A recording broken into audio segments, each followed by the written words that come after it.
Paralysie totale ce matin au péage de Toulouse-Nord. Des centaines de camions sont à l'arrêt. Quelques voitures arrivent à se faufiler, mais la circulation est bel et bien bloquée. Les embouteillages s'étendent à tous les accès nord de la ville.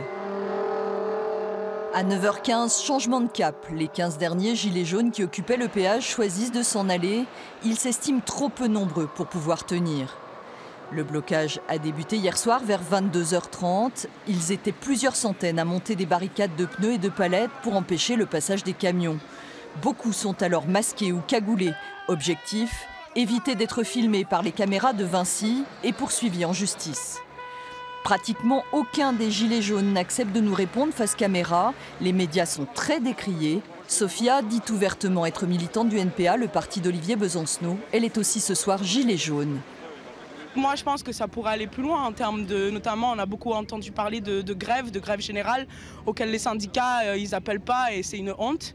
Et aujourd'hui, où je pense que pour pousser le mouvement jusqu'au bout et pour qu'on ait une vraie victoire, il faut que les travailleurs eux-mêmes prennent le contrôle en fait, de l'économie. Parce que les politiciens, c'est des gens qui sont les marionnettes finalement du capitalisme.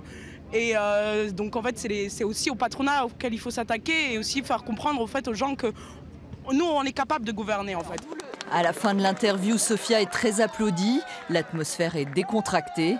Les forces de l'ordre sont là, 60 à 80 gendarmes postés en amont du péage. Mais les contacts sont cordiaux, ils finissent par partir.